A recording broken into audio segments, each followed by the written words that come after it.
옛날 어느 산골 마을에 밤나무가 울창하여 밤골이라 불리는 평화롭고 한적한 마을이 있었습니다. 산세가 험하지 않고 둥글게 마을을 감싸고 있어 사계절 내내 포근한 바람이 머물다 가는 곳이었습니다.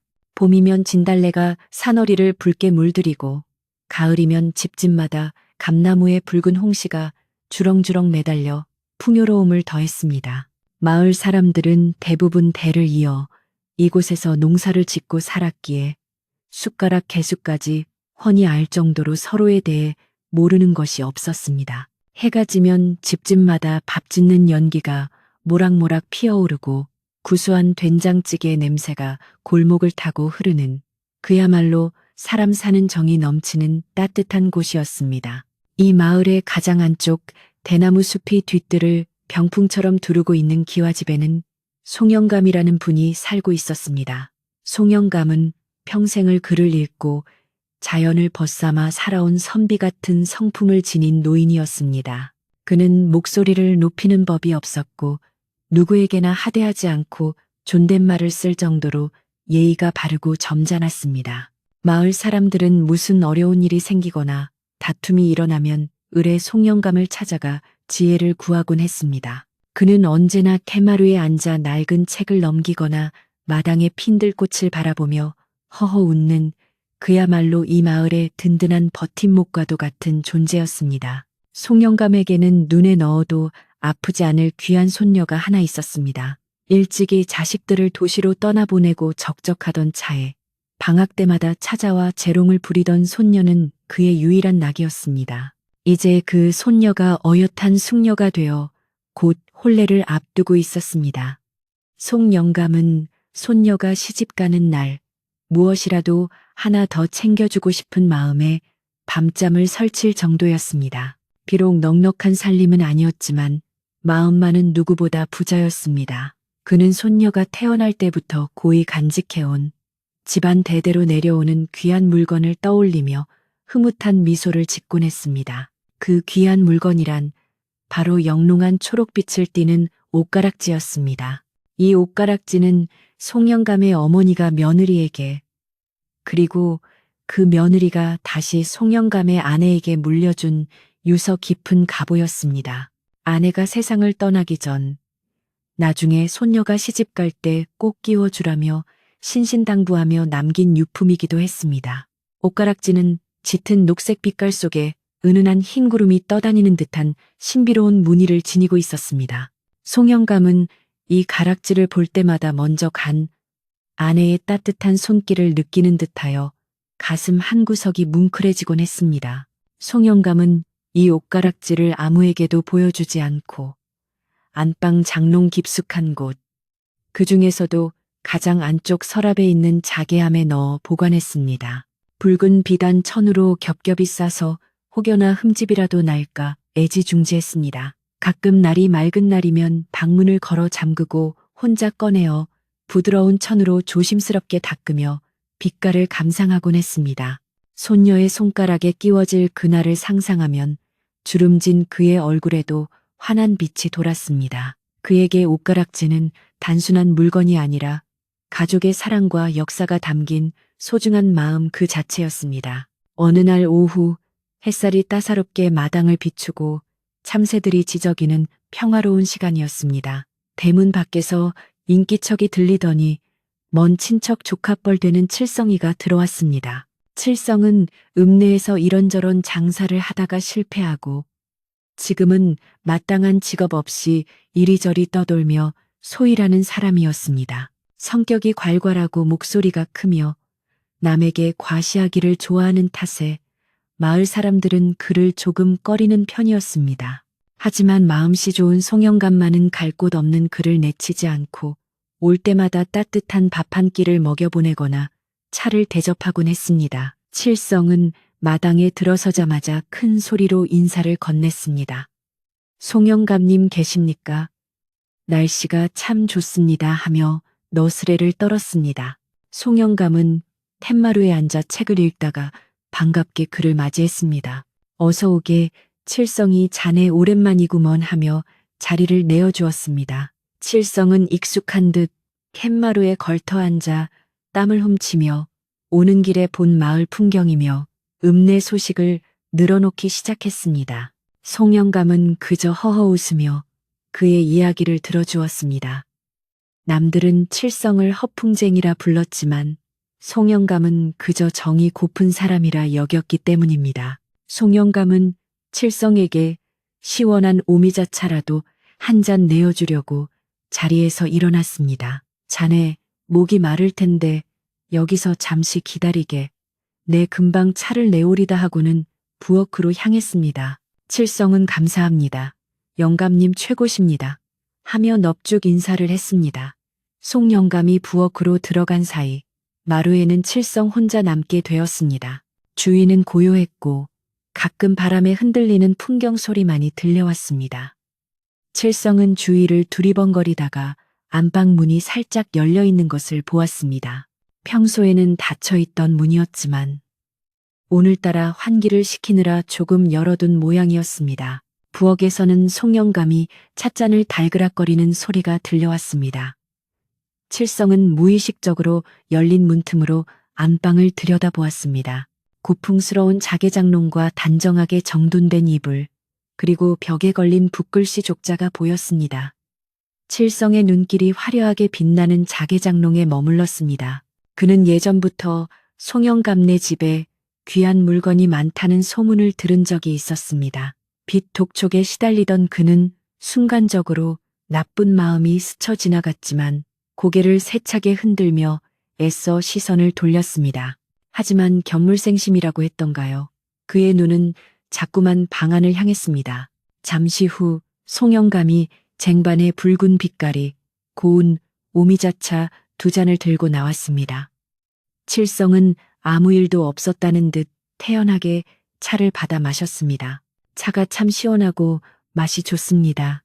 역시 영감님 솜씨는 알아줘야 합니다 하며 너스레를 떨었습니다.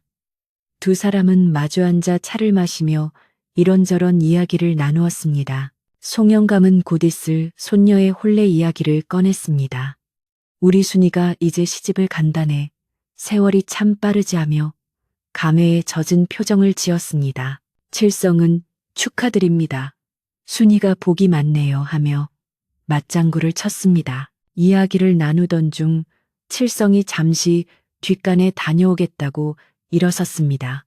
송영감은 그러게나 하며 빈 찻잔을 정리했습니다. 칠성이 뒷마당으로 돌아가자 송영감은 문득 손녀에게 줄 옷가락지 생각이 났습니다. 혼례가 얼마 남지 않았으니 미리 꺼내어 상태를 확인하고 손질을 해두어야겠다는 생각이 들었습니다. 그는 방으로 들어가 장롱문을 열었습니다. 익숙한 자개 냄새와 조명 냄새가 훅 끼쳐왔습니다. 그는 가장 깊숙한 서랍을 열고 옷가락지가 들어있는 작은 자개함을 찾았습니다. 그런데 평소와 달리 자개함의 위치가 아주 미세하게 틀어져 있는 것 같은 느낌이 들었습니다. 송영감은 고개를 갸웃하며 자개함을 꺼냈습니다. 붉은 비단 천을 조심스럽게 풀었습니다.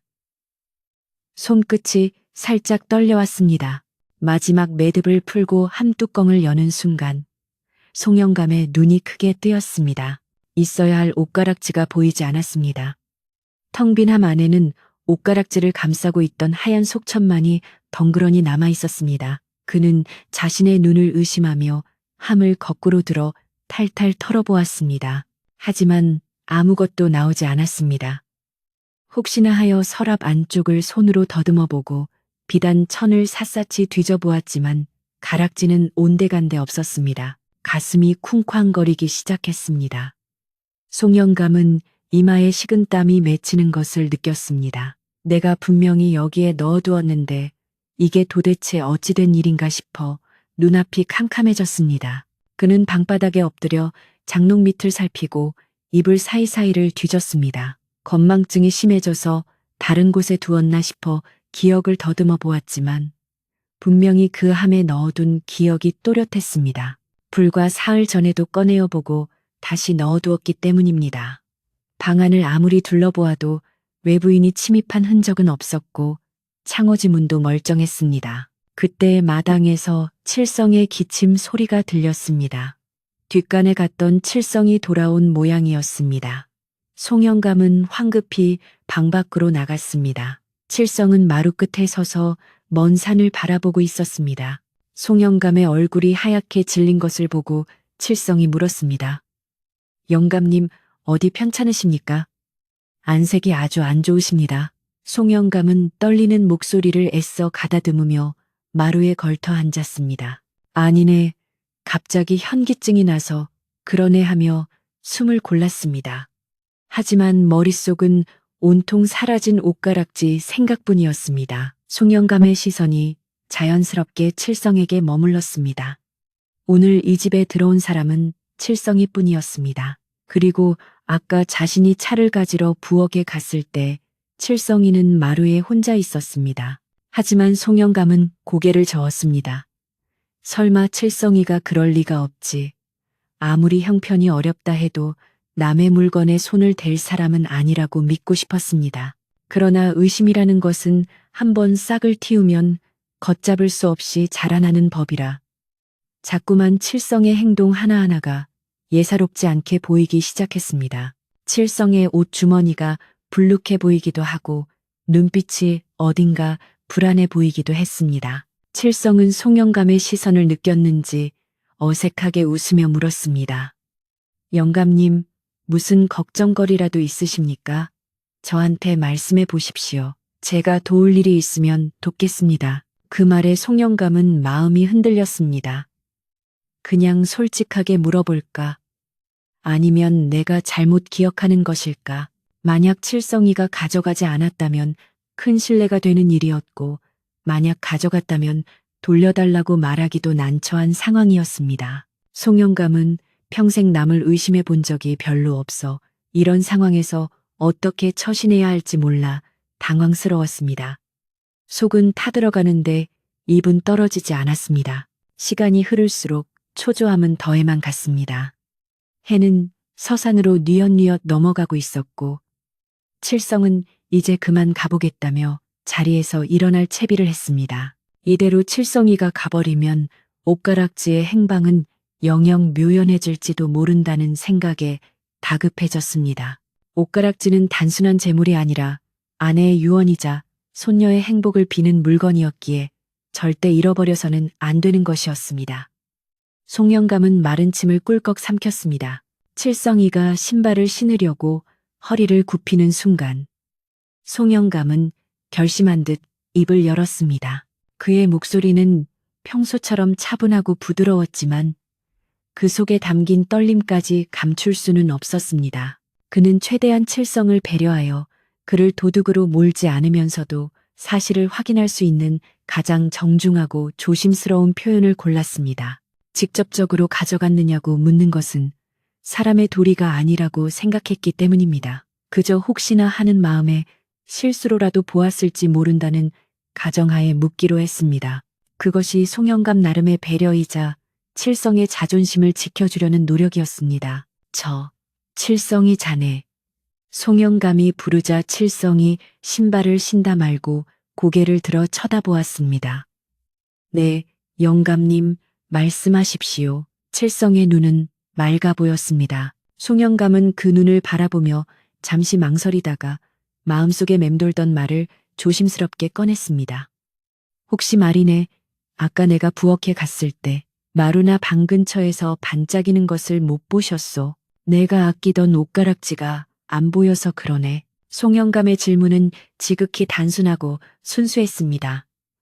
정말로 보지 못했느냐는 물음이었습니다. 바닥에 떨어져 굴러다니는 것을 혹시 보았는지, 아니면 자신이 모르는 사이에 어디론가 치워두었는지 묻는 것이었습니다. 그 질문에는 칠성을 범인으로 지목하는 날카로운 가시가 전혀 없었습니다.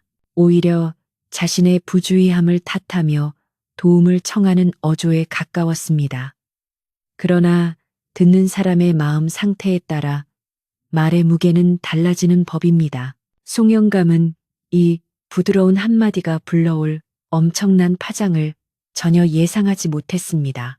바람이 멈추고 새소리마저 뚝 끊긴 듯한 정적이 마당을 감돌았습니다. 칠성의 표정이 순식간에 굳어지는 것이 보였습니다. 붉게 상기되었던 얼굴에서 핏기가 싹 가시고 눈매가 매섭게 변했습니다. 송영감은 뭔가 잘못되었다는 것을 직감했습니다. 칠성의 입꼬리가 미세하게 떨리더니 억울함과 분노가 뒤섞인 표정으로 일그러졌습니다. 그것은 단순히 질문을 받은 사람의 반응이 아니었습니다. 자신의 치부를 들킨 사람의 방어적인 태도이거나 억울한 누명을 쓴 사람의 격렬한 저항, 둘 중 하나였습니다. 송영감은 칠성의 반응에 당황하여 손을 내저으며 덧붙이려 했습니다. 아니, 내 말은 자네가 가져갔다는 뜻이 아니라 혹시나 오다 가다 눈에 띄었나 해서. 하지만 이미 뱉어지 말은 주워 담을 수 없는 물과 같았습니다. 칠성의 거친 숨소리가 고요한 산골 마을의 저녁 공기를 갈랐습니다. 평화롭던 송영감의 집 마당에 보이지 않는 먹구름이 드리우기 시작했습니다. 그 질문 하나가 믿음으로 이어져 있던 두 사람의 관계에 깊은 금을 내고 말았던 것입니다. 송영감은 칠성의 눈을 피하지 않고 바라보았습니다. 그의 눈동자 속에는 당혹감과 함께 잃어버린 물건에 대한 간절함이 담겨 있었습니다. 그러나 칠성은 그 간절함을 의심으로 받아들였습니다. 칠성은 천천히 허리를 펴고 송영감을 내려다보았습니다. 그의 주먹이 꽉 쥐어졌다가 펴지기를 반복했습니다. 폭풍우가 몰아치기 직전의 고요함처럼 팽팽한 긴장감이 두 사람 사이를 메웠습니다. 이제 곧 터져나올 칠성의 목소리가 마을의 정적을 깨뜨릴 준비를 하고 있었습니다. 송영감은 가슴을 졸이며 그의 다음 행동을 기다렸습니다. 칠성의 고함 소리는 마치 마른 하늘에 날벼락이 치는 듯 했습니다. 고요하던 산골 마을의 저녁 공기가 일순간에 찢어지는 듯한 굉음이었습니다. 송영감은 난데없는 호통에 깜짝 놀라 뒷걸음질을 쳤습니다. 칠성의 얼굴은 붉게 달아오르다 못해 시퍼렇게 질려 있었고 목에는 굵은 핏대가 솟아올랐습니다.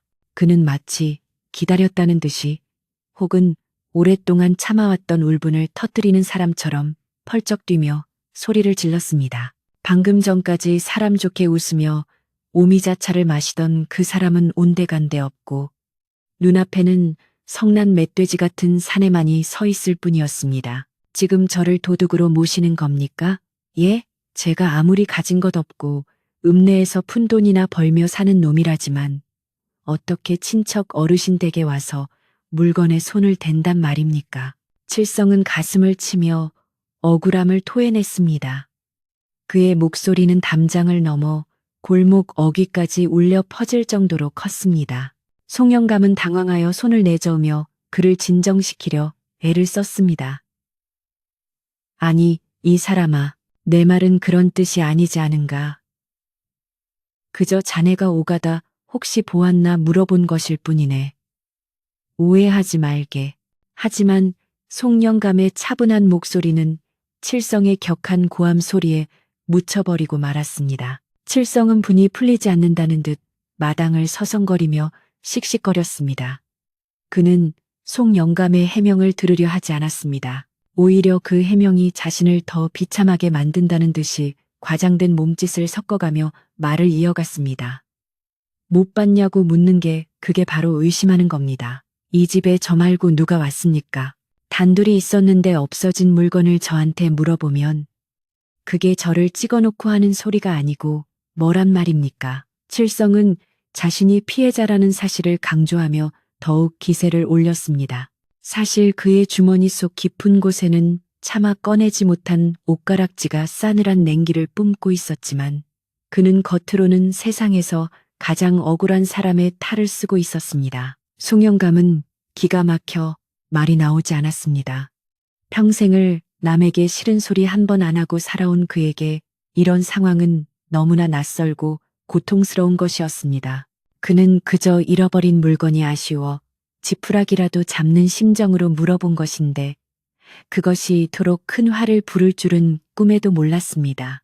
송영감은 떨리는 손으로 칠성의 소매를 잡으려 했으나 칠성은 거칠게 그 손을 뿌리쳤습니다. 됐습니다. 사람을 이렇게 무시하시다니 제가 다시는 이 집에 발을 들이나 보십시오. 가난한 게 죄지, 죄야. 칠성은 바닥에 침을 퐴 뱉고는 뒤도 돌아보지 않고 대문을 박차고 나갔습니다. 칠성이 떠난 뒤 마당에는 다시 무거운 정적이 내려앉았습니다. 하지만 그 정적은 아까의 평화로운 고요와는 질이 달랐습니다. 마치 폭풍우가 휩쓸고 지나간 자리에 남은 쓰레기 더미처럼 송영감의 마음속은 어지럽고 참담했습니다. 그는 멍하니 열린 대문을 바라보다가 힘없이 옛마루에 주저앉았습니다. 저 멀리서 개 짖는 소리가 들려왔습니다. 내가 말을 잘못한 것일까? 아니면 칠성이가 정말로 억울해서 저러는 것일까? 송영감은 혼란스러웠습니다. 만약 칠성이가 가져가지 않았다면 자신은 죄 없는 사람에게 씻을 수 없는 상처를 준 셈이었습니다. 하지만 그렇다고 해서 장롱 깊숙이 있던 가락지가 발이 달려서 도망갔을 리도 없었습니다. 송영감은 다시 안방으로 들어가 빈 자개함을 바라보았습니다. 텅 빈 함은 마치 그를 비웃기라도 하듯 입을 벌리고 있었습니다. 그는 깊은 한숨을 내쉬었습니다. 물건을 잃어버린 것보다 사람을 잃어버린 것 같은 상실감이 더 크게 다가왔습니다. 손녀에게 줄 가락지도 문제였지만 친척 조카와의 관계가 이렇게 틀어진 것이 더욱 마음을 무겁게 했습니다. 그는 밤이 늦도록 불도 켜지 않은 방에 앉아 자책과 의심 사이를 오가며 괴로워했습니다. 창밖에는 어느새 어둠이 깔리고 부엉이 우는 소리가 처량하게 들려왔습니다. 한편 송영감 집을 뛰쳐나온 칠성은 곧장 집으로 가지 않고 마을 사람들이 모이는 주막 근처 사랑방으로 향했습니다. 그의 발걸음은 빠르고 거칠었습니다. 그는 이 일을 자신에게 유리하게 만들어야만 살 길이 열린다고 판단했습니다. 옷가락지를 훔친 것은 순간의 욕심이었지만 이제는 자신의 명예를 지키기 위해, 아니 도둑이라는 멍에를 쓰지 않기 위해 선수를 쳐야 했습니다. 그는 헐떡이는 숨을 몰아쉬며 사랑방 문을 벌컥 열었습니다. 사랑방에는 마을 남정네 몇몇이 모여 새끼를 꼬거나 장기를 두며 담소를 나누고 있었습니다. 아이고, 세상에 이럴 수가 있습니까? 내 참 더러워서 못 살겠네. 칠성은 들어서자마자 털썩 자리에 주저앉으며 큰 소리로 한탄을 시작했습니다. 사람들의 시선이 일제히 그에게 쏠렸습니다. 김씨 아저씨가 눈을 동그랗게 뜨고 물었습니다. 아니, 칠성이 자네 왜 그러나? 무슨 일이라도 있나? 얼굴이 울그락불그락해서는 칠성은 기다렸다는 듯이 가슴을 탕탕 치며 말을 이었습니다. 글쎄 송영감님 댁에 오랜만에 인사를 갔더니 저를 도둑 취급하지 뭡니까? 안방에 옷가락지가 없어졌다면서 다짜고짜 저한테 내놓으라니 이게 말이나 됩니까? 좌중이 술렁거렸습니다. 마을 사람들에게 송영감은 덕망 높고 점잖은 어른으로 통했기에 그런 행동을 했다는 것이 믿기지 않았기 때문입니다. 박 씨가 고개를 갸웃하며 말했습니다. 에이, 설마 송영감님이 그럴 분이 아니신데 자네가 잘못 들은 거 아니가? 칠성은 펄쩍 뛰며 반박했습니다. 제가 귀가 먹었습니까? 분명히 저를 쏘아보면서 네가 가져간 거 다 안다는 식으로 말씀하셨습니다. 가난한 친척이라고 무시하는 게 아니라면 어떻게 증거도 없이 사람을 몰아세웁니까? 칠성은 교묘하게 말을 왜곡하여 송영감을 인정머리 없는 노인으로 몰아갔습니다. 그는 송영감이 평소에는 양반인 척하지만 속으로는 가난한 사람들을 깔보고 있었다며 있지도 않은 이야기를 지어내기 시작했습니다. 사람의 마음이란 참으로 간사하여 처음에는 의심하던 사람들도 칠성이 눈물까지 글썽이며 억울해하자 조금씩 동요하기 시작했습니다.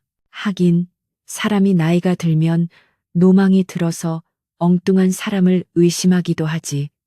아무리 그래도 핏줄인 조카를 도둑으로 모는 건 너무했네. 사람들의 입방아는 걷잡을 수 없이 번져나갔습니다.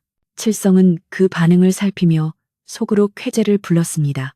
자신이 피해자가 되면 될수록 옷가락지의 행방에 대한 의심은 자신에게서 멀어질 것이라 믿었습니다. 다음 날 아침이 되자 소문은 밤새 내린 이슬처럼 마을 구석구석으로 퍼져 있었습니다. 우물가에 모인 아낙네들도 밭으로 나가는 농부들도 삼삼오오 모여 송영감과 칠성의 이야기를 나누었습니다.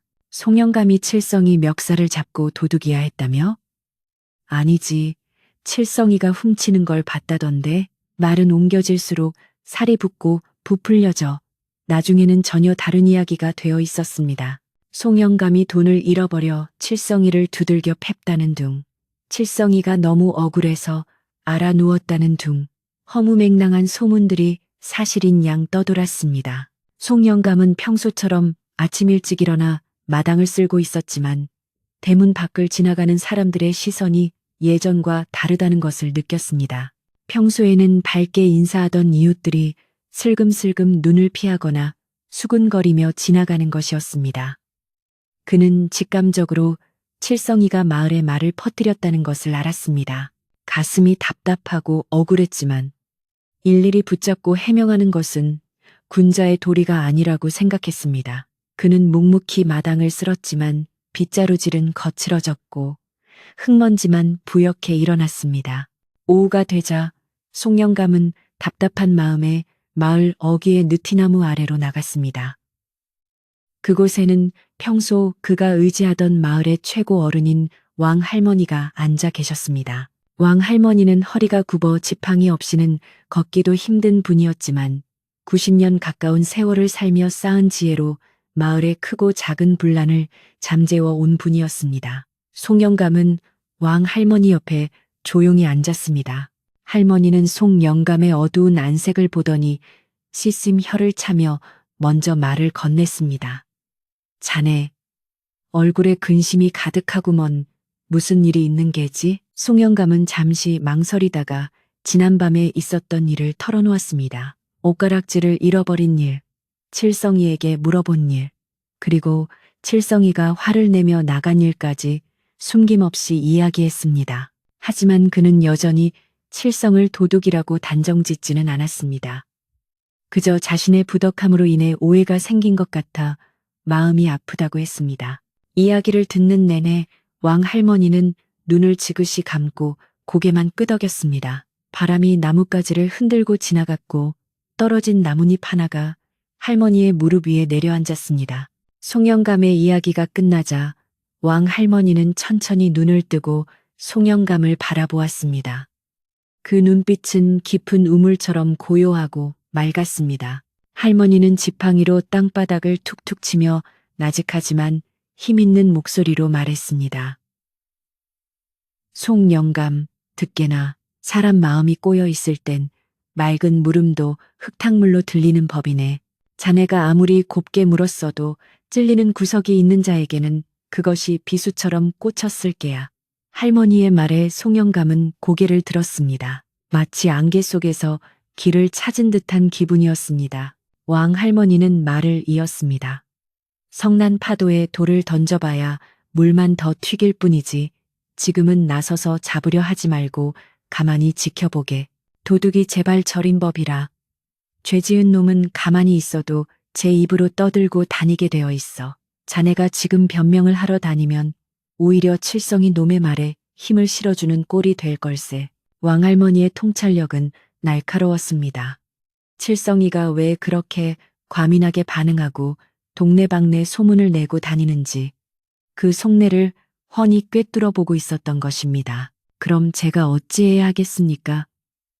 손녀에게 줄 가락지를 이대로 포기해야 합니까? 송영감이 답답한 마음에 묻자 왕할머니는 쭈글쭈글한 손으로 송영감의 손등을 덮어주었습니다.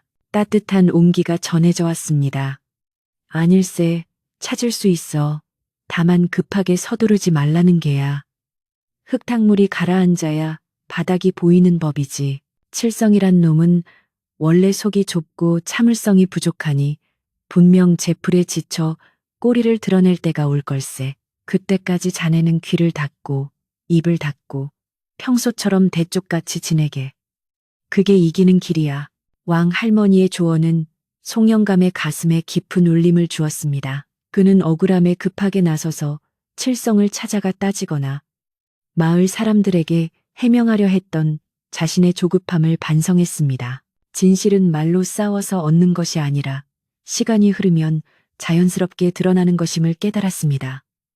송영감은 왕 할머니에게 깊이 고개를 숙여 감사를 표했습니다. 어르신 말씀 명심하겠습니다. 제가 잠시 마음이 흐려져 중심을 잃을 뻔했습니다. 송영감이 집으로 돌아오는 길, 마을 분위기는 여전히 싸늘했습니다.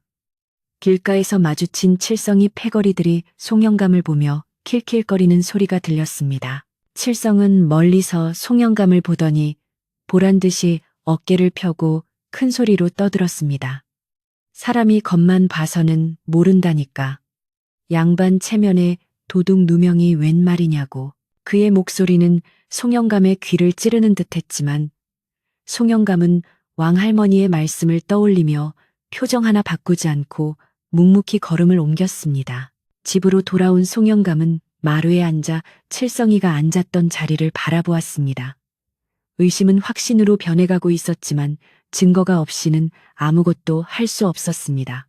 그러나 그의 마음은 어제보다 한결 차분해져 있었습니다.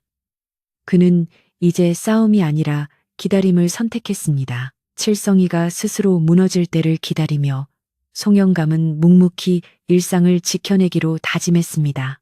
칠성이 마을을 휘젓고 다닐수록 그의 불안함도 커지고 있음을 송영감은 어렴풋이 느끼고 있었습니다. 그날 밤 마을에는 비가 내리기 시작했습니다. 추적추적 내리는 봄비는 마을의 지붕을 적시고 사람들의 들뜬 마음도 차분하게 가라앉혔습니다. 빗소리에 섞여 칠성이 술에 취해 고래고래 소리를 지르며 집으로 돌아가는 소리가 들려왔습니다. 송영감은 방 안에 촛불을 켜고 앉아 빗소리를 들으며 마음을 닦았습니다. 비는 며칠 동안 계속될 기세였습니다. 이 비가 그치고 나면 흙탕물도 가라앉고 감추어진 진실의 조각이 드러날 것이라 믿으며 그는 긴 밤을 뜬 눈으로 지새웠습니다. 비는 사흘 밤낮을 쉬지 않고 내렸습니다. 처마 끝에서 떨어지는 빗물은 낙수바지 돌을 뚫을 듯 세차게 떨어졌고 마을 앞 개울물은 흙탕물이 되어 콸콸 흘러내렸습니다. 하늘의 구멍이라도 뚫린 듯 쏟아지는 장대비는 사람들의 발길을 묶어놓기에 충분했습니다. 마을 사람들은 농사일을 잠시 접고 집안에 들어앉아 빗소리를 들으며 부침개를 부쳐 먹거나 낮잠을 즐겼지만 송영감의 마음속에는 비보다 더 차갑고 무거운 근심이 가라앉아 있었습니다.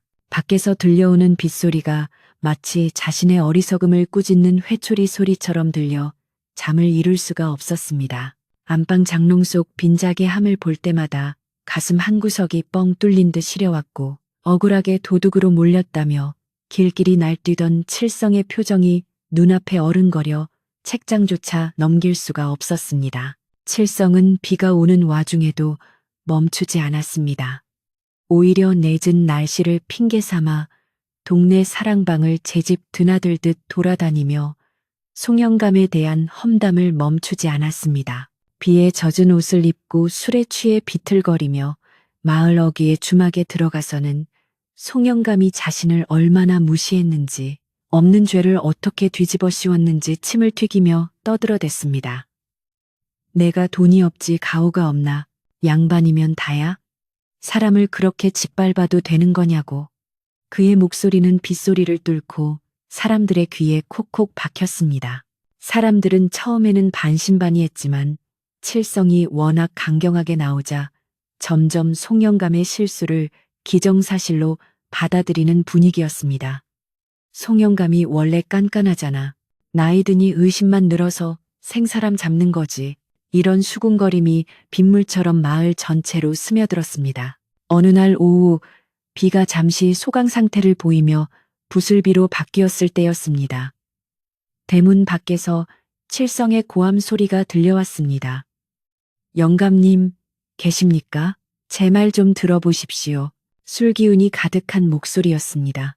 송영감은 마당을 쓸다 말고 빗자루를 내려놓았습니다. 올 것이 왔구나 싶어 마음을 단단히 먹고 대문 쪽을 바라보았습니다. 칠성은 대문을 벌컥 열고 들어왔습니다. 비에 젖은 머리카락이 이마에 달라붙어 있었고 눈은 붉게 충혈되어 있었습니다. 그는 마치 싸우러 온 장수처럼 위풍당당하게 마당 한가운데 섰습니다. 송영감은 차분하게 캔마루에 서서 그를 맞이했습니다. 자네, 비도 오는데 어찌 왔는가? 들어와서 몸이나 좀 녹이게. 그러나 칠성은 송영감의 호의를 단칼에 거절했습니다. 몸 녹일 생각 없습니다. 오늘 내 이 억울함을 풀지 않으면 혀 깨물고 죽을 작정으로 왔으니 똑똑히 들으십시오. 칠성은 마당에 철퍼덕 주저앉아 땅을 치기 시작했습니다. 동네 사람들 다 들으시오. 이 영감님이 나를 도둑놈 취급하고 사과 한마디 안 하십니다. 내 억울해서 잠이 안 옵니다. 그의 목소리가 얼마나 컸던지 비를 피해 집에 있던 이웃들이 하나둘씩 담장 너머로 고개를 내밀기 시작했습니다. 송영감의 집마당은 순식간에 구경거리가 되었습니다. 송영감은 난처한 표정으로 칠성에게 다가가 일으키려 했지만 칠성은 뿌리치며 더 크게 소리 질렀습니다. 사과하십시오. 제 명예를 더럽힌 것에 대해 정식으로 사과하시란 말입니다. 마을 사람들 다 보는 앞에서 칠성이 자네는 결백하다. 내가 노망이 나서 헛소리를 했다. 이렇게 말씀해 주셔야 제가 물러가겠습니다.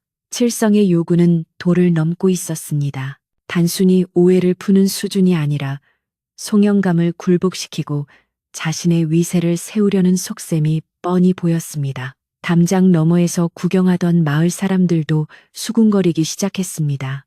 아무리 그래도 어르신한테 너무하는 거 아냐? 아니지. 오죽 억울했으면 저러겠어. 송영감이 먼저 잘못한 거지. 의견이 분분한 가운데 송영감은 입을 굳게 다물고 칠성을 내려다보았습니다. 송영감의 침묵은 칠성을 더욱 자극했습니다. 말씀이 없으신 거 보니 끝까지 저를 의심하시는군요. 좋습니다. 그럼 관아에 가서라도 시비를 가립시다. 칠성은 으름장을 놓으며 송영감을 압박했습니다. 송영감은 깊은 한숨을 내쉬었습니다. 지금 여기서 칠성과 말다툼을 해봤자 흙탕물 싸움밖에 되지 않을 것이 뻔했습니다. 왕할머니의 말씀대로 흙탕물이 가라앉기를 기다려야 했습니다. 송영감은 칠성의 눈을 똑바로 응시하며 낮고 단호한 목소리로 말했습니다. 자네가 그리 억울하다면 내 사과함세.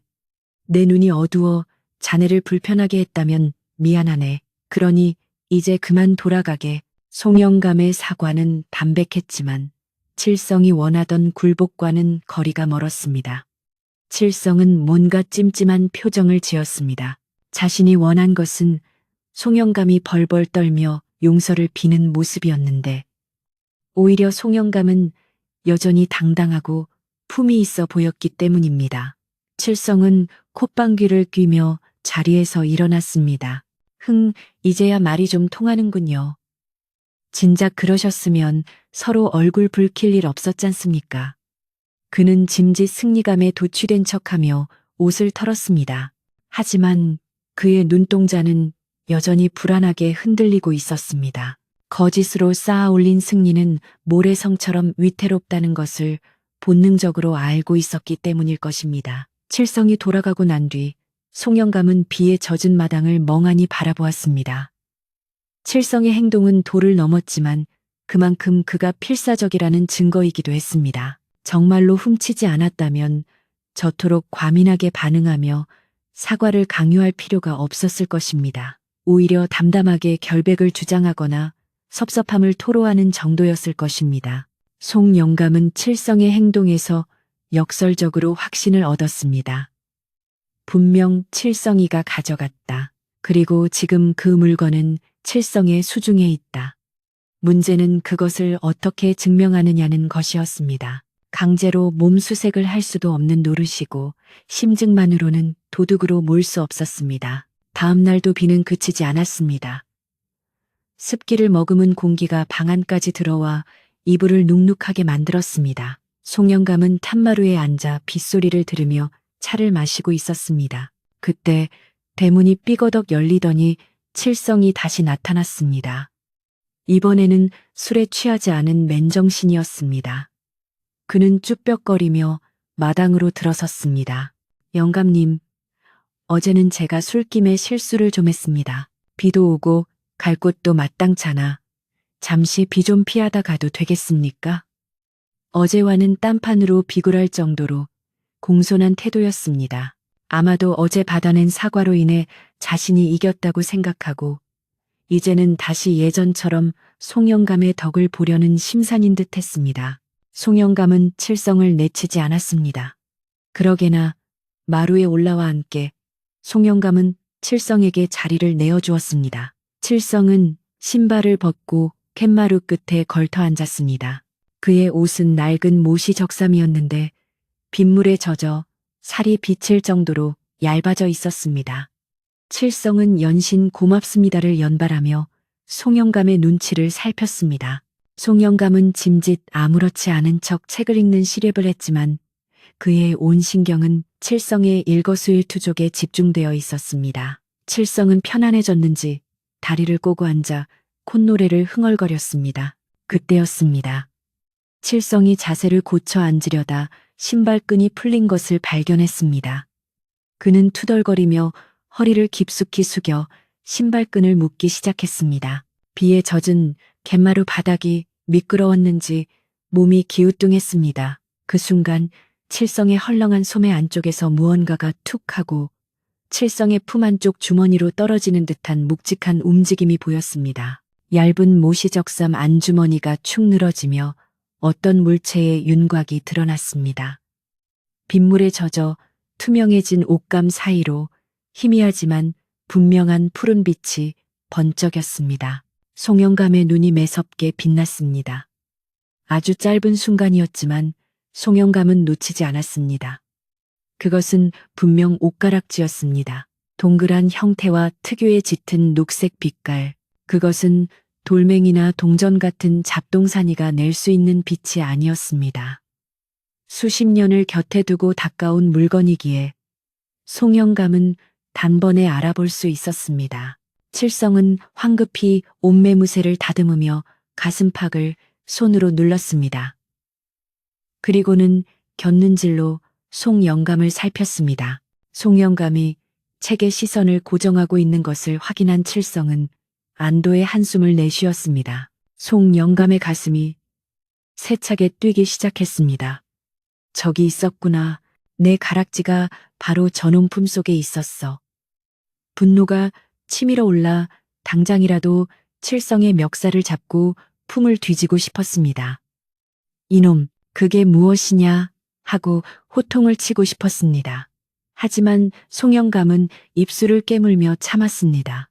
지금 여기서 덮친다면 칠성은 발뺌을 할 것이 뻔했습니다. 이건 내 것입니다. 라고 우기거나 급하면 밖으로 던져버릴 수도 있었습니다. 혹은 영감님이 줬잖아요. 라고 거짓말을 할 수도 있는 위인이었습니다. 확실한 증거를 잡았지만 지금은 때가 아니었습니다. 송영감은 천천히 고개를 들어 칠성을 바라보았습니다. 아무것도 모르는 척 평온한 얼굴을 가장했습니다. 칠성이 자네, 옷이 많이 젖었구먼. 감기 들겠네. 따뜻한 차 한 잔 더 하겠나? 송영감의 목소리는 부드러웠습니다. 칠성은 송영감이 아무것도 눈치채지 못했다고 확신하고는 씩 웃었습니다. 아이고, 주시면 감사히 먹지요. 역시 영감님 인심은 밤골 제일입니다. 칠성은 득이양양한 표정으로 젖은 옷을 털며 여유를 부렸습니다. 그 뻔뻔한 모습에 구역질이 날 것 같았지만 송영감은 꾹 참았습니다. 송영감은 부엌으로 들어가 차를 준비하며 마음을 가라앉혔습니다. 이제 확실해졌습니다. 의심은 확신이 되었고 물증의 위치까지 파악했습니다. 남은 것은 어떻게 칠성이 스스로 그 물건을 내놓게 하느냐는 것이었습니다. 송영감은 단순히 물건만 되찾는 것으로는 부족하다고 생각했습니다. 칠성의 비뚤어진 마음, 그리고 마을 사람들에게 심어준 오해까지 모두 바로잡아야 했습니다. 그러기 위해서는 단둘이 있을 때가 아니라 모든 사람이 지켜보는 앞에서 진실이 밝혀져야 했습니다. 망신을 주려는 것이 아니라 그래야만 칠성도 더 이상 거짓말을 할 수 없고 마을 사람들의 의심도 깨끗이 씻길 수 있기 때문이었습니다. 때마침 사흘 뒤면 마을 잔치가 있는 날이었습니다. 복날을 맞아 마을 사람들이 모여 국수를 삶아 먹고 더위를 식히는 날이었습니다. 장소는 널찍한 마당이 있는 송영감네 집으로 정해져 있었습니다. 송영감은 그날을 거사일로 잡았습니다. 칠성이는 공짜 술과 밥을 좋아하니 반드시 올 것이었습니다. 그리고 사람들 앞에서 으스대기를 좋아하니 그 점을 이용하면 자연스럽게 꼬리를 잡을 수 있을 것이라 생각했습니다. 송영감의 머릿속에 치밀한 계획이 세워졌습니다. 송영감은 쟁반에 차를 받쳐들고 다시 마루로 나갔습니다. 칠성은 여전히 다리를 떨며 앉아 있었습니다. 송영감은 칠성에게 찻잔을 건네며 넌지시 말을 던졌습니다. 자네, 사흘 뒤 복날 잔치 때 우리 집에 와서 일 좀 거들어주게. 마을 사람들 다 모이는데 자네 같은 젊은 사람이 있어줘야 하지 않겠나. 칠성은 반색을 했습니다. 아묘, 제가 힘쓰는 일은 자신 있습니다. 국수도 얻어먹고 술도 한 잔 얻어먹으려면 당연히 와야죠. 칠성은 자신이 송영감과 화해했고 다시 이 집의 일꾼 노릇을 할 수 있게 되었다는 사실에 기뻐했습니다. 그것이 자신의 목을 조여올 덫인 줄은 꿈에도 모른 채 말입니다. 송영감은 칠성의 그 탐욕스러운 눈빛을 보며 속으로 씁쓸한 미소를 지었습니다. 그래, 마음껏 즐거워하거라. 그 즐거움이 곧 너의 양심을 찌르는 칼이 될 테니. 비는 서서히 그쳐가고 있었습니다. 구름 사이로 희미한 햇살이 비치기 시작했습니다. 젖은 땅에서 올라오는 비릿한 흙내음이 코끝을 스쳤습니다. 송영감은 칠성의 품속에서 빛나던 그 초록빛을 다시 한번 머릿속에 그렸습니다. 이제 준비는 끝났습니다. 사흘 뒤 마당 가득 사람들이 모이는 그날 모든 진실은 백일하에 드러날 것입니다. 그날 밤 송영감은 오랜만에 편안하게 잠자리에 들 수 있었습니다. 잃어버린 물건을 찾을 수 있다는 희망 때문만이 아니었습니다. 칠성이라는 길 잃은 영혼을 바른 길로 인도할 수 있는 기회가 왔다는 생각에 마음이 놓였기 때문입니다. 그는 꿈속에서 옷가락질을 낀 손녀의 환한 미소를 보았습니다. 그리고 그 옆에서 고개를 숙이고 눈물 흘리는 칠성의 모습도 보았습니다. 송영감은 잠결에도 기도를 올렸습니다. 부디 이번 일이 큰 상처 없이 비온 뒤에 땅이 굳어지듯 마을의 평화를 가져오는 계기가 되기를 간절히 빌었습니다. 지붕 끝에 매달린 빗방울이 톡하고 떨어지며 고요한 밤의 정적을 깨뜨렸습니다. 내일이면 맑은 해가 뜰 것입니다. 그리고 그 햇살 아래서 송영감은 묵묵히 마당을 쓸고 잔치를 준비할 것입니다. 칠성은 자신의 승리를 확신하며 콧노래를 부르고 다니겠지만 운명의 시간은 시시각각 다가오고 있었습니다. 긴장감은 폭풍 전야처럼 마을을 감싸고 돌았습니다. 사흘이라는 시간은 화살처럼 빠르게 지나갔습니다. 지루하게 내리던 비가 그치고 약속이라도 한 듯 맑고 투명한 햇살이 밤골 마을 위로 쏟아져 내렸습니다. 비에 씻긴 나뭇잎들은 더욱 짙은 초록빛을 뽐냈고 마을 앞 개울물은 불어난 수량덕에 힘차게 흐르며 청량한 소리를 냈습니다. 마을 잔치가 열리는 날 하늘은 구름 한 점 없이 파랗게 개어 있었고 아침부터 매미들이 목청을 높여 울어대며 여름날의 열기를 더했습니다. 오늘은 마을 사람들이 모두 송영감네 마당에 모여 국수를 삶아 먹고 막걸리를 나눠 마시며 다가올 무더위를 이겨내기로 한 복날이었습니다. 아침 일찍부터 송영감네 집은 사람들로 북적거렸습니다. 마을 안악들은 커다란 가마솥을 마당 한쪽에 걸고 장작불을 지폈습니다. 매운 연기가 피어오르자 사람들은 눈물을 훔치면서도 웃음꽃을 피웠습니다. 도마 위에서는 파와 마늘을 다지는 소리가 경쾌하게 울려 퍼졌고 고소한 참기름 냄새와 멸치 국물 우려내는 냄새가 담장을 넘어 온 동네를 휘감았습니다. 송영감은 평소처럼 단정한 무명옷을 입고 마당을 오가며 손님 맞을 준비를 했습니다. 그의 얼굴은 평온해 보였지만 눈빛만은 깊은 호수처럼 침착하게 가라앉아 있었습니다. 그는 오늘 일어날 일을 미리 내다보는 사람처럼 서두르지 않고 하나하나 꼼꼼하게 살폈습니다. 칠성은 누구보다 일찍 도착했습니다. 그는 마치 개선 장군이라도 된 듯 위풍당당하게 대문을 들어섰습니다. 깨끗하게 빤 옷을 입고 머리에는 기름까지 발라넘긴 모양새가 꽤나 신경을 쓴 눈치였습니다. 그는 들어서자마자 큰 목소리로 인사를 건넸습니다. 아이고, 벌써들 오셨습니까? 제가 좀 늦었나요? 힘쓰는 일은 이 칠성이한테 다 맡기십시오.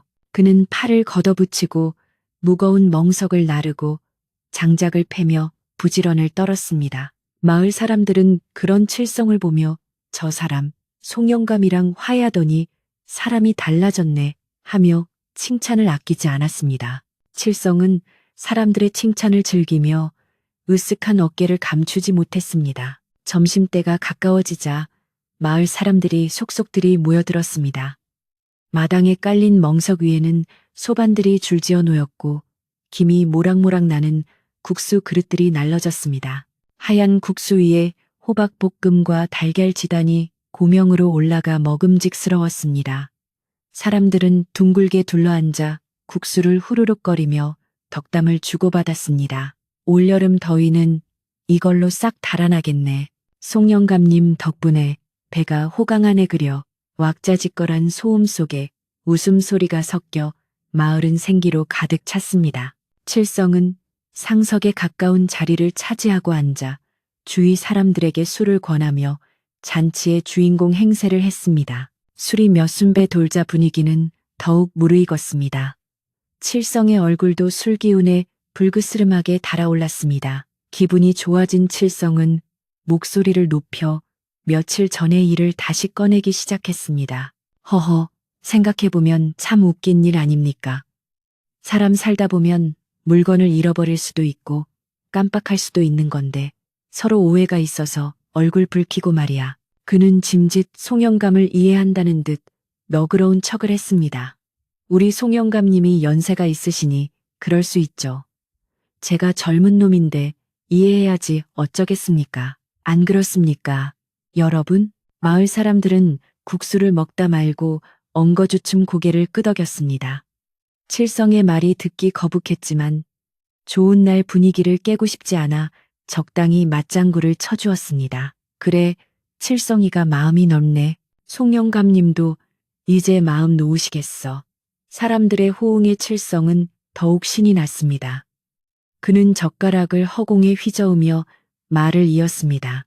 제가 억울해서 잠도 못 잤지만 영감님이 사과하시는데 제가 또 어찌 모른 척 하겠습니까? 다 털어버리고 다시 잘 지내봐야죠. 저는 뒤끝이 없는 사람이니까요. 칠성의 뻔뻔함은 하늘을 찌를 듯 했습니다. 송영감은 팻마루에 앉아 그 모든 광경을 지켜보고 있었습니다. 칠성이 떠벌리는 말 한마디 한마디가 비수가 되어 날아왔지만 그는 표정 하나 바꾸지 않았습니다. 그의 시선은 칠성의 흔들리는 소매 끝에 머물러 있었습니다. 칠성은 흥에 겨워 팔을 크게 휘두를 때마다 옷자락이 펄럭였는데 그때마다 송영감은 그 속에 숨겨진 묵직한 무게감을 느낄 수 있었습니다. 송영감은 때가 되었다고 생각했습니다. 더 이상 칠성의 거짓 노름에 마을 사람들이 속아 넘어가게 둘 수는 없었습니다. 그는 자리에서 천천히 일어났습니다. 송영감이 일어나자 주위가 조금 조용해졌습니다. 그는 손에 막걸리가 담긴 주전자를 들고 칠성이 앉아있는 자리로 천천히 걸어갔습니다. 그의 발걸음은 소리 없이 조용했지만 그 안에 담긴 기운은 범접할 수 없는 위엄이 서려 있었습니다. 칠성은 송영감이 다가오자 잠시 멈칫했지만 이내 여유로운 미소를 지으며 올려다 보았습니다. 아이고, 영감님, 앉아 계시지 뭘 직접 오십니까? 칠성은 짐짓 송구하다는 듯 엉덩이를 들썩였습니다. 송영감은 칠성 앞에 서서 온화한 미소를 지었습니다. 그리고 부드럽지만 뼈 있는 목소리로 말했습니다. 칠성이 자네, 오늘 고생이 많네. 아까 장작 패는 걸 보니 힘이 장사더구먼. 내 자네에게 고마운 마음도 있고 또 지난번 일로 마음 고생시킨 것도 미안해서 술 한 잔 따르고 싶네. 받아주겠나? 송영감의 제안은 너무나 정중해서 거절할 명분이 없었습니다. 게다가 마을 사람들 모두가 지켜보는 앞에서 집주인인 어른이 직접 술을 따르겠다고 하니 칠성으로서는 자신의 위신을 세울 최고의 기회였습니다. 칠성은 입이 귀에 걸릴 듯 벌어졌습니다. 아이고, 영감님이 주시는 술인데 제가 어찌 마다하겠습니까? 영광입니다. 영광. 칠성은 주위 사람들을 둘러보며 우쭐한 표정을 지었습니다. 보란 듯이 내가 이겼다는 승리의 눈빛이었습니다. 그는 앉은 자세를 고쳐잡고 술잔을 받기 위해 두 팔을 번쩍 들어 올렸습니다. 예의를 갖추는 척했지만 그 동작은 과시욕에 젖어 필요 이상으로 크고 과장되어 있었습니다. 자, 가득 부어 주십시오. 칠성은 소매가 넓은 못이 적삼을 입고 있었기에 팔을 들자 소매가 팔꿈치 아래로 스르르 흘러내렸습니다. 송영감은 주전자를 기울여 칠성의 잔에 술을 따르기 시작했습니다. 뽀얀 막걸리가 콸콸 쏟아져 내렸습니다. 칠성은 술잔을 든 손에 힘을 주며 기분 좋게 웃었습니다. 바로 그 순간이었습니다. 송영감이 술을 다 따르고 주전자를 거두려는 찰나 칠성이 잘 마시겠습니다. 라고 외치며 팔을 더욱 높이 들어 올렸습니다. 그 반동으로 인해 칠성의 겨드랑이 안쪽 깊은 주머니 혹은 소매의 안쪽 겹쳐진 부분에 숨겨져 있던 묵직한 물건이 중심을 잃고 미끄러져 나왔습니다. 시간이 멈춘 듯 했습니다. 칠성의 헐렁한 소매 사이로 초록색 빗덩어리가 툭 하고 떨어졌습니다. 그것은 허공을 가르며 떨어져 내려 칠성의 앞에 놓인 매 그른 모서리에 부딪혔습니다. 쟁그랑 맑고 날카로운 금소금이 시끌벅적하던 잔칫집의 소음을 단숨에 베어버렸습니다. 그릇에 부딪힌 물건은 팽이처럼 빙글빙글 돌며 소반 위를 굴렀습니다. 햇살을 받아 영롱하게 빛나는 그것은 누가 봐도 선명한 초록빛의 옷가락지였습니다. 옷가락지는 윙윙 소리를 내며 돌다가 칠성의 밥그릇 옆에 얌전히 멈춰 섰습니다. 마당에는 찬물을 끼얹은 듯한 정적이 흘렀습니다. 국수를 먹던 사람도 전을 부치던 안악도 웃고 떠들던 아이들도 모두 동작을 멈추고 소반 위를 응시했습니다. 그곳에는 송영감이 잃어버렸다고 했던 그리고 칠성이 결단코 보지 못했다고 했던 바로 그 옷가락지가 놓여 있었습니다. 사람들의 시선은 옷가락지에서 천천히 칠성의 얼굴로 옮겨갔습니다. 칠성의 얼굴은 순식간에 흑빛으로 변해 있었습니다. 그는 입을 반쯤 벌린 채 자신의 눈앞에 떨어진 물건을 믿을 수 없다는 듯 쳐다보았습니다. 팔을 들어 올린 그 자세 그대로 그는 마치 돌처럼 굳어버렸습니다. 칠성의 입에서 쉰 소리가 새어 나왔습니다. 변명을 하려 했지만 머릿속이 하얗게 비어버려 아무 말도 떠오르지 않았습니다. 주머니에 잘 넣어두었다고 생각했는데 흥에 겨워 팔을 너무 크게 휘두른 탓에 빠져나온 것입니다. 모든 사람이 지켜보는 가운데 그의 거짓말은 산산조각이 나버렸습니다. 방금 전까지 자신의 억울함을 토로하고 송영감을 탓하던 그의 말들이 공중에서 흩어져 그를 조롱하는 듯 했습니다. 마을 사람들의 눈빛이 경악에서 실망으로 그리고 싸늘한 경멸로 바뀌어 갔습니다. 누구 하나 입을 여는 사람이 없었지만 그 침묵이 칠성에게는 천둥소리보다 더 무섭게 다가왔습니다. 송영감은 조용히 주전자를 내려놓았습니다. 그는 칠성을 꾸짖지도 화를 내지도 않았습니다. 그저 허리를 굽혀 소반 위에 놓인 옷가락지를 집어들었습니다. 그리고 소매 끝으로 옷가락지에 묻은 먼지를 가만히 닦아냈습니다. 그 모습이 너무나 차분하고 경건하여 보는 사람들의 숨소리조차 들리지 않았습니다. 송영감은 옷가락지를 손바닥 위에 올려놓고 잠시 바라보다가 낮고 담담한 목소리로 말했습니다. 허허, 이 녀석이 잔치 구경이 하고 싶어 좀이 쑤셨나 보네. 내 눈이 어두워 어디 둔 줄 몰랐는데 자네 소매 끝에서 튀어나와 춤을 출 줄이야. 이제야 제 주인을 찾아가려나 보네. 송영감의 말에는 가시가 없었습니다. 그는 칠성이 훔쳤다고 말하지 않았습니다. 그저 옷가락지가 스스로 나온 것처럼 표현하며 칠성에게 마지막 피할 구멍을 만들어주려는 듯 했습니다. 하지만 그 부드러운 말은 칠성의 가슴을 그 어떤 욕설보다 더 아프게 후벼 팠습니다. 차라리 멱살을 잡고 도둑놈이라고 소리쳤다면 대들기라도 했을 텐데 이토록 점잖게 덮어주니 칠성은 쥐구멍이라도 찾고 싶은 심정이었습니다. 아, 그게 칠성은 얼굴이 불타오르는 것 같아 고개를 들 수가 없었습니다. 식은땀이 비오듯 쏟아졌습니다. 주변에서 수군거리는 소리가 들려오기 시작했습니다. 세상에 진짜 훔쳐놓고 오리발을 내민 거야? 사람이 어떻게 저럴 수가 있어? 송 영감님을 그렇게 몰아세우더니 양심도 없는 사람 같으니라고. 사람들의 비난은 화살이 되어 칠성의 등에 꽂혔습니다. 칠성은 부들부들 떨리는 손을 무릎 아래로 감추며 몸을 웅크렸습니다. 자신이 쌓아올린 거짓의 탑이 무너져 내리는 소리가 귀를 먹먹하게 했습니다. 송영감은 옷가락질을 자신의 품에 갈무리하고는 굳어있는 마을 사람들을 향해 부드럽게 웃어 보였습니다. 자, 놀라게 해서 미안하네.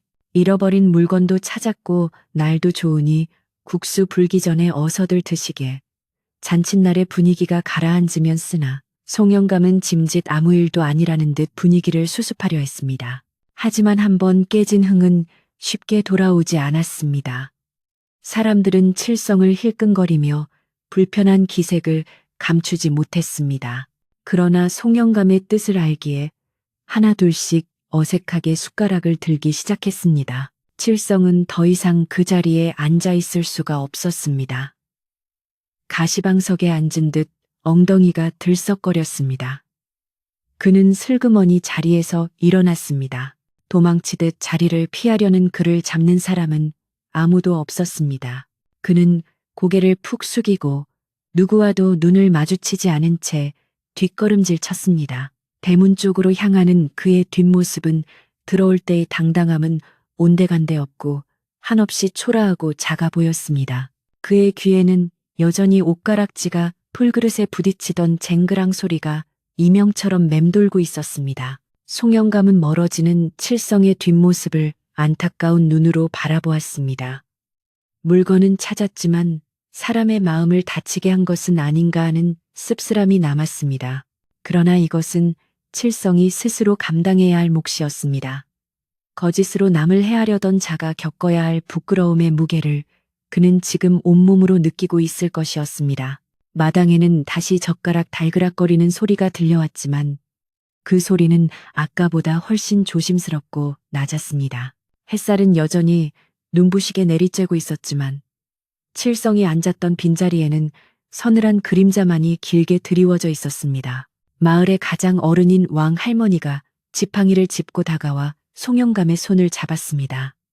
할머니는 아무 말 없이 고개를 끄덕이며 송영감의 손등을 토닥였습니다. 잘했다. 참으로 잘 참았다는 무언의 위로였습니다. 송영감은 그제야 긴장이 풀린 듯 깊은 숨을 내쉬었습니다. 손안에 쥐어진 옷가락지의 차가운 감촉이 비로소 따뜻하게 느껴지기 시작했습니다. 이제 모든 것이 제자리로 돌아갈 준비를 마쳤습니다. 그러나 진정한 마무리는 떠난 사람과 남은 사람 모두의 마음이 편안해질 때 비로소 이루어질 것입니다. 송영감은 대문 밖으로 사라진 칠성을 생각하며 아직 끝나지 않은 이야기를 가슴에 품었습니다. 잔치는 끝났지만 송영감네 마당에는 여전히 사람들의 온기가 남아 있었습니다. 해가 서산으로 넘어가며 긴 그림자를 들이우자 마을 안악들은 부지런히 그릇을 씻고 멍석을 걷어냈습니다. 평소 같으면 시끌벅적하게 뒷정리를 했을 테지만 오늘만은 다들 조용조용히 손을 놀렸습니다. 칠성의 소매에서 옷가락지가 떨어지던 그 순간의 충격이 아직 가시지 않은 탓이었습니다. 하지만 그 침묵은 무겁거나 어두운 것이 아니었습니다. 오히려 송영감의 깊은 배려와 침착함에 감동한 사람들의 경외심이 담긴 차분함이었습니다. 사람들은 눈빛으로 서로에게 말하고 있었습니다. 역시 송영감님은 달라. 나라면 당장 관아에 고발했을 텐데. 죄를 지은 자를 궁지로 몰지 않고 스스로 깨닫게 만든 송영감의 지혜는 마을 사람들의 가슴 속에 깊은 울림을 주었습니다. 어둠이 완전히 내려앉고 마을에는 하나둘씩 호롱불이 켜지기 시작했습니다. 송영감은 마당에 남아 뒷정리를 돕는 이웃들에게 고생했다며 남은 떡과 전을 싸주어 보냈습니다. 대문을 걸어 잠그고 안방으로 들어온 송영감은 자개함을 열고 되찾은 옷가락지를 조심스럽게 내려놓았습니다. 촛불 아래서 영롱하게 빛나는 옷가락지는 여전히 아름다웠지만 송영감의 눈에는 어쩐지 전보다 더 깊고 슬픈 빛을 띠는 것처럼 보였습니다. 물건은 제자리로 돌아왔지만 떠나버린 사람의 마음은 아직 갈 곳을 잃고 헤매고 있을 것이기 때문입니다. 송영감은 옷가락지를 바라보며 생각했습니다. 물건을 찾았으니 되었다고 할 수 있을까? 아니, 사람이 살아야 물건도 의미가 있는 법이지. 한편 도망치듯 잔칫집을 빠져나온 칠성은 자신의 오두막집 구석에 처박혀 있었습니다. 불도 켜지 않은 캄캄한 방 안에서 그는 무릎을 끌어안고 떨고 있었습니다. 부끄러움과 후회가 밀물처럼 밀려와 숨을 쉴 수가 없었습니다. 낮에 보았던 마을 사람들의 경멸 어린 눈빛과 송영감의 담담한 표정이 머릿속에서 떠나지 않았습니다. 차라리 욕을 하지, 차라리 때려주지. 칠성은 머리를 쥐어뜯으며 괴로워했습니다. 이제 이 마을에서 어떻게 고개를 들고 다닐 수 있을지 막막하기만 했습니다. 내일 날이 밝으면 사람들이 손가락질을 할 것이고 아이들조차 도둑이라고 놀려댈 것이 뻔했습니다. 칠성은 결심한 듯 자리에서 일어났습니다. 더 이상 이 마을에 머물 수 없다는 생각이 들었습니다. 그는 낡은 보따리를 꺼내 주섬주섬 옷가지를 챙겼습니다. 읍내로 나가든 아주 먼 타지로 떠나든 아무도 자신을 모르는 곳으로 가야만 살 수 있을 것 같았습니다. 배에서는 꼬르륵 소리가 났지만 목구멍이 포도청이라 밥알 하나 넘길 생각이 들지 않았습니다. 그는 밤이 깊어지기를 기다렸습니다. 사람들이 모두 잠든 틈을 타서 야반도주를 할 생각이었습니다. 달빛조차 들지 않는 방 안에서 칠성의 한숨 소리만이 길게 이어졌습니다. 그때였습니다. 살인문 밖에서 인기척이 들렸습니다. 칠성은 깜짝 놀라 숨을 죽였습니다. 혹시 마을 청년들이 몰려와 해코지라도 하려는 것은 아닐까 덜컥 겁이 났습니다. 발자국 소리는 마당을 지나 방문 앞까지 다가왔습니다. 그리고 조용히 문을 두드리는 소리가 났습니다. 칠성이 자네 안에 있는가? 익숙한 목소리였습니다. 칠성의 심장이 쿵 하고 내려앉았습니다. 그것은 다름 아닌 송영감의 목소리였습니다. 칠성은 대답을 할 수가 없었습니다. 도망치려던 찰나에 들켰다는 당혹감과 면목 없음이 뒤섞여 입이 떨어지지 않았습니다. 송영감은 대답이 없자 다시 한번 문을 두드렸습니다. 자네가 있는 거 다 아네. 문 좀 열어보게. 내 잠깐 할 말이 있어 왔네. 칠성은 떨리는 손으로 문고리를 잡았습니다. 피할 수 없다면 마주해야 했습니다. 어쩌면 마지막으로 호통이라도 치러 오신 것일지도 모른다고 생각했습니다. 문이 삐거덕 소리를 내며 열리자 달빛을 등지고 서 있는 송영감의 모습이 보였습니다. 송영감의 손에는 작은 소반이 들려 있었습니다. 칠성은 황급히 고개를 숙이고 무릎을 꿇었습니다. 영감님, 죽을 죄를 지었습니다. 제가 못난 놈입니다. 칠성의 목소리는 물기에 젖어 있었습니다. 송영감은 방 안으로 들어와 소반을 내려놓았습니다.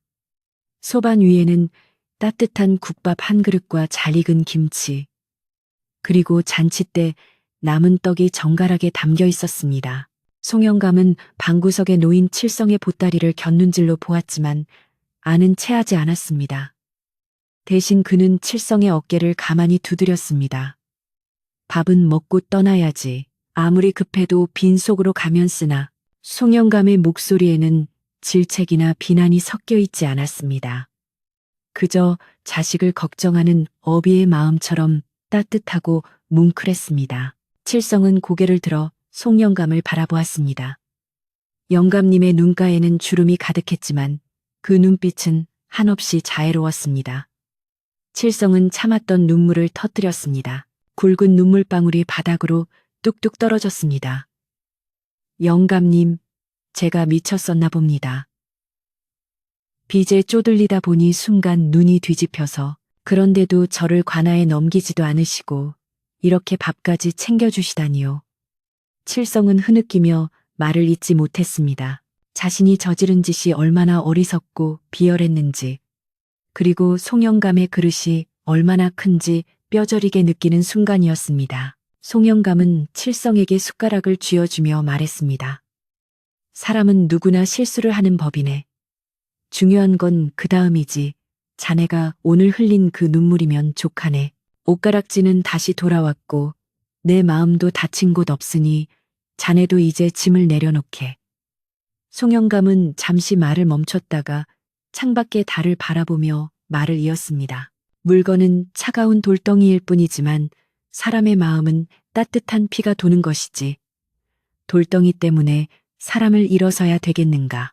자네는 본래 심성이 고운 사람이니 잠깐 구름에 가렸던 달이 다시 나오듯 바른 길을 찾을 걸세. 칠성은 눈물 젖은 국밥을 한 숟가락 입에 넣었습니다. 뜨거운 국물이 목을 타고 넘어가자 얼어붙었던 가슴이 녹아내리는 것 같았습니다. 생전 처음 느껴보는 따뜻한 위로였습니다. 그는 국밥을 먹으며 맹세했습니다. 다시는 남의 것에 손대지 않겠다고, 그리고 언젠가는 이 은혜를 꼭 갚겠다고 다짐했습니다. 송영감은 칠성이 밥을 다 먹을 때까지 묵묵히 곁을 지켰습니다. 방 안에는 숟가락 달그락거리는 소리와 칠성의 훌쩍이는 소리만이 가득 찼지만 그 공기는 더 이상 차갑지 않았습니다. 식사를 마친 칠성은 송영감 앞에 큰 절을 올렸습니다. 영감님, 저는 내일 날이 밝는 대로 마을을 떠나겠습니다. 여기서는 제 부끄러운 모습을 지울 수가 없고 마을 분들 뵐 면목도 없습니다. 타지로 가서 새 사람이 되어 열심히 살겠습니다. 그리고 언젠가 떳떳해지면 그때 다시 찾아뵙고 인사 올리겠습니다.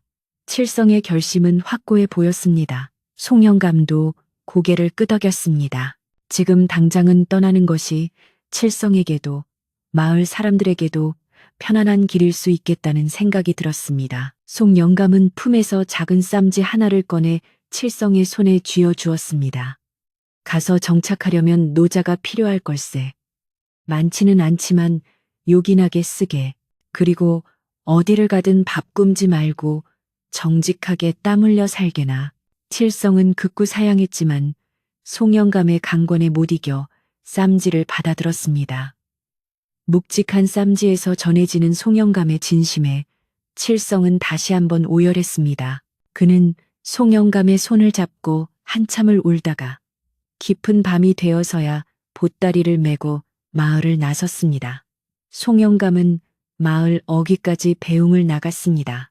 칠성의 뒷모습이 어둠 속으로 사라질 때까지 송영감은 그 자리에 서서 손을 흔들어 주었습니다. 칠성이 떠나고 마을에는 다시 평화가 찾아왔습니다. 여름이 지나고 선선한 바람이 부는 가을이 오자 밤골 마을은 황금빛 들판과 붉은 감나무로 아름답게 물들었습니다. 칠성의 이야기는 한동안 사람들의 입에 오르내렸지만 흉을 보는 말이 아니라 송영감의 덕을 칭송하고 칠성의 새 출발을 비는 말들이 대부분이었습니다. 비 온 뒤에 땅이 굳는다더니 우리 마을 인심이 더 좋아졌어. 사람들은 서로를 더 믿고 의지하게 되었고 작은 오해라도 생기면 대화로 풀려는 분위기가 자리 잡았습니다. 드디어 송영감의 손녀가 시집가는 날이 다가왔습니다. 마당에는 다시 한번 잔치상이 차려지고 마을 사람들이 모두 모여 축하를 해주었습니다. 맑고 높은 가을 하늘 아래 연지 곤지를 찍은 손녀는 눈부시게 아름다웠습니다. 혼례식이 절정에 달했을 때 송영감은 손녀의 손을 잡고 옷가락지를 끼워 주었습니다. 아가, 이 가락지는 그저 비싼 물건이 아니란다. 여기에는 사람을 용서하는 마음과 믿음이 담겨 있어. 네가 살면서 힘든 일이 생기거나 마음이 흔들릴 때 이 가락지를 보며 넉넉한 마음을 가지거라. 손녀는 할아버지의 말씀을 새겨들으며 눈시울을 붉혔습니다. 초록빛 옷가락지는 신부의 하얀 손가락 위에서 가을 햇살을 받아 영롱하게 빛났습니다. 그것은 이제 단순한 갑오가 아니라 밤골 마을의 전설이 담긴 귀중한 정신이 되었습니다. 하객들은 뜨거운 박수를 보내며 두 사람의 앞날을 축복했습니다. 송영감은 흐뭇한 미소로 그 광경을 지켜보았습니다. 그의 마음속에 남아있던 마지막 짐조차 바람에 날려가듯 가벼워졌습니다. 그는 하늘을 올려다보며 먼저 간 아내에게 속삭였습니다. 여보, 당신이 남긴 숙제 잘 마쳤소. 우리 손녀 참 곱구려. 잔치가 끝나고 손녀 부부가 떠난 뒤 송영감의 집은 다시 고요해졌습니다. 하지만 그 고요함은 적막함이 아닌 평온함이었습니다. 송영감은 맘마루에 앉아 따뜻한 국화차를 마시며 깊어가는 가을밤을 즐겼습니다. 마당 한구석에는 귀뚜라미가 맑은 소리로 울고 있었고 밤하늘에는 둥근 보름달이 마을을 환하게 비추고 있었습니다. 송영감은 달 속에 칠성의 얼굴이 스쳐 지나가는 것 같아 미소를 지었습니다. 어디서든 잘 살고 있겠지. 밥은 굶지 않고 말이야. 바람이 불어와 대나무 숲을 스치며 사그락 소리를 냈습니다. 송영감은 찻잔을 내려놓고 방으로 들어갔습니다. 따뜻한 아랫목에 이불을 깔고 누우니 하루의 피로가 눈 녹듯 사라졌습니다. 문풍지 너머로 들려오는 바람 소리가 마치 자장가처럼 들렸습니다. 세상의 모든 오해와 다툼이 사라지고 오직 용서와 화해만이 남은 밤골 마을의 밤은 그 어느 때보다 깊고 평화로웠습니다. 송영감은 눈을 감으며 생각했습니다. 우리가 사는 세상도 이처럼 서로 믿고 보듬어 준다면 얼마나 좋을까. 잃어버린 것을 찾으려다 더 소중한 것을 잃지 말고 때로는 한 걸음 물러서서 기다려주는 지혜가 있다면 우리네 밤도 늘 편안할 것입니다. 오늘 밤 여러분의 마음속에도 송영감님의 따뜻한 옷가락지 하나가 간직되기를 바랍니다.